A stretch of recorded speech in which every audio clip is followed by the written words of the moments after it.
I think another one of the really good questions that came up before was, do we think that the unified memory architecture in the PS4 and Xbox One is actually hurting optimization for PC games? Now, I know there has been a few years where I think particularly, when Watch Dogs came out, people were saying how, are games limiting their graphics on PC because they look better so limiting their graphics, for PC games, because if they increase them, do they look better than console? Are Sony and Microsoft and people who want console exclusives or console first games trying to put people off, putting out full quality games on PC? I think the best thing about Watch Dogs when you saw at E3 and they had all the smoke effects.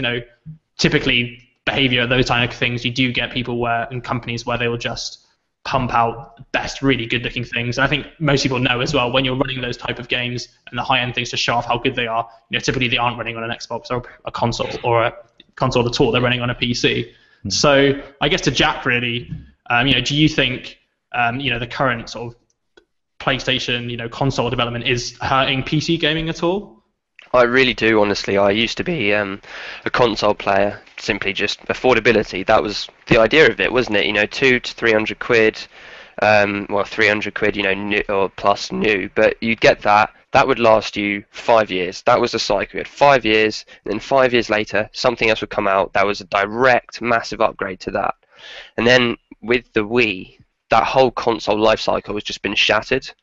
So I moved to PC gaming then, and then I discovered games are cheaper on the PC. I can get them downloaded straight to my computer. I have a cloud for my games.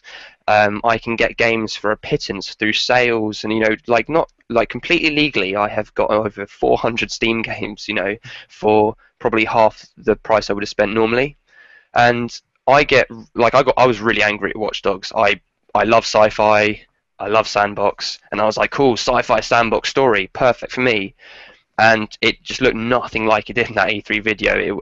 It played so badly as well. It ran as if it was, the new Crisis. And I think, when you look at PC gaming and you see, you can spend, what would you guys reckon? If you could spend 500 quid and you could run most things on medium to high these days. Yeah. That's barely more than a modern console. And so you're going to save at least 10 quid per game. And it looks better on the PC, it runs better, the PC's more powerful, the internet's more accessible. And I reckon that the console developers and owners, they must, do these business deals where they say, make your game not run as well on PC, because if people saw their Call of Duty on the PC looking like a completely different game, which it does half the time anyway, why would they get an Xbox? Why, if Halo was on the PC and it looked just as good, why would you get a PC? But they don't do that. They need to keep a market for the consoles. That could kind of be part of the case, but I mean, working within a game development company, the artists here, they don't create sort of textures or models or things to a console spec.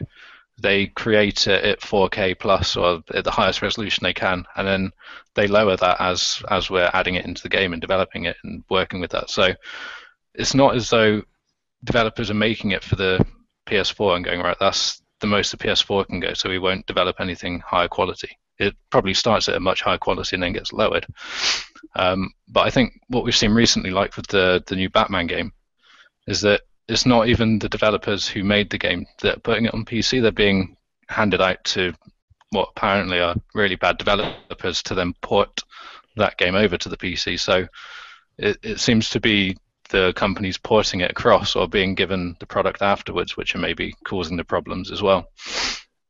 I don't know if that's something to consider.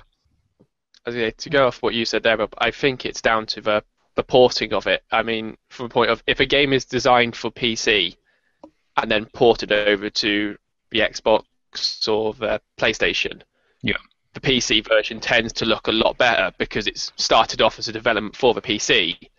And then sort of been downgraded, which is a lot less work than upgrading it to a full PC spec afterwards. So if a game started as a Xbox or PlayStation game, and then the developer's gone, and we release it on PC as well, it tends to be, they don't want to redo all the assets, they don't want to redo all the artwork.